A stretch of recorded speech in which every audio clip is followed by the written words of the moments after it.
مجلس میں بیٹھے ہوئے ہیں تو اللہ کے نبی صلی اللہ علیہ وسلم کا فرمان ذیشان کا مفہوم ہے کہ اپنی مجلس کو درود و سلام سے سجایا کرو، اس لیے کہ تمہارا درود پاک پڑھنا مجھ تک پہنچا دیا جاتا ہے، یہ مفہوم ہے حدیث پاک۔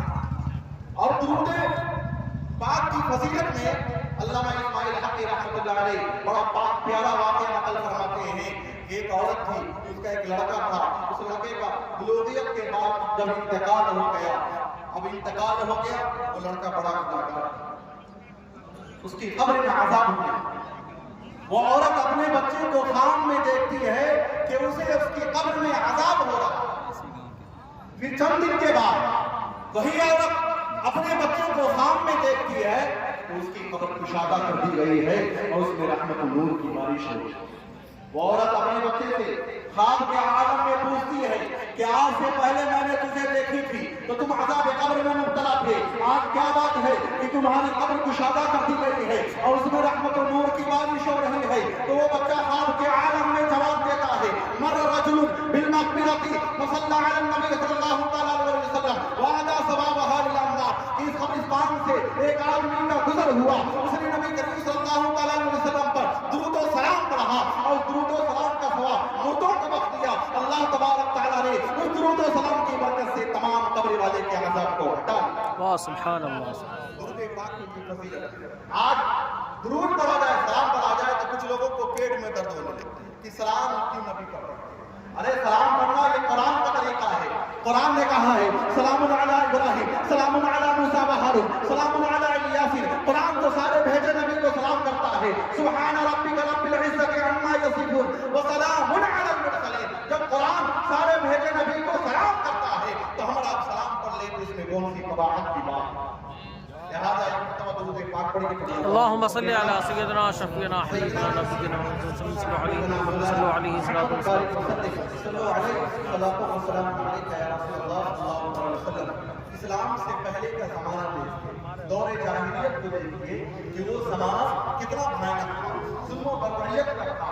لوگ خالق حقیقی کو بھول بیٹھے تھے، یعنی ایک اللہ کو بھول بیٹھے تھے، لا تعداد معبود بنا رکھے تھے، ایک دوسرے پر ظلم کرنا، دوسرے کا حق دبا لینا یہ عام رواج بن چکا تھا۔ چوریاں زناکاری کا بازار گرم تھا، طرح طرح کی بیماریوں میں لوگ ملوث تھے۔ برسا برس ایک خاندان دوسرے خاندان سے لڑا کرتے تھے اور آپس میں صلح کر لینے کو، آپس میں صلح کرنے کو ڈھیر سمجھتے تھے۔ لیکن جب اسلام آیا اور مقصد انسانیت جناب محمد رسول اللہ صلی اللہ علیہ وسلم اس خاکدانی گیتی پر تشریف لائے تو ساتھ ساتھ ظلم و بربریت کو روکنے والی کتاب، امن و آشتی کا پیغام دینے والی کتاب، مظلوموں کو حق دلانے والی کتاب، عدل و انصاف کو عام کرنے والی کتاب، چوری اور زناکاری پر پابندی لگانے والی کتاب اور عبادت و ریاضت کا طریقہ دینے والی کتاب محسن انسانیت جناب محمد رسول اللہ صلی اللہ علیہ وسلم پر نازل ہوئی ہے۔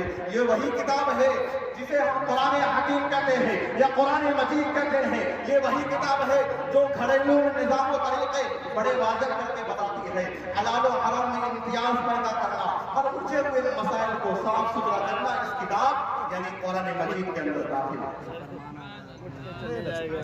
جب لوگ اللہ تبارک تعالیٰ کو بھول بیٹھے تھے، ایک اللہ کو بھول بیٹھے تھے، لا تعداد معبود بنا رکھے تھے، تو اس وقت قرآن نے اعلان کیا قل هو اللہ احد اللہ الصمد۔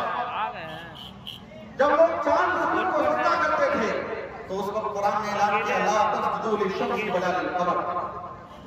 جب لوگ اپنی بچیوں کو درگور کرتے تھے، زندہ دفن کر دیا کرتے تھے تو اس وقت قرآن نے اعلان کیا وَإِذَا الْمَوْءُودَةُ سُئِلَتْ بِأَيِّ ذَنبٍ قُتِلَتْ۔ جب لوگ زناکاری میں ملوث تھے تو الزانیۃ والزانی فاجلدوا كُلَّ وَاحِدٍ مِنْهُمَا مِائَةَ جلدہ کا یہ حکم سنایا۔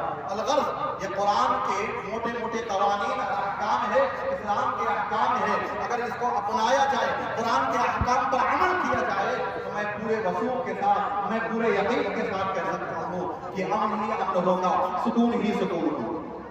لیکن آج افسوس کے ساتھ کہنا پڑ رہا ہے کہ ہندوستان کی حکومت اسلام کے قانون کو تعصب کی نگاہوں سے لے کر کے کھوکر مارتی، اسلام کے قانون کو اپنے آئین سے نکال دیا تو پھر کیا ہوا؟ آج ہندوستان میں دیکھنے پر یہ منظر برسر عام نظر آ رہا ہے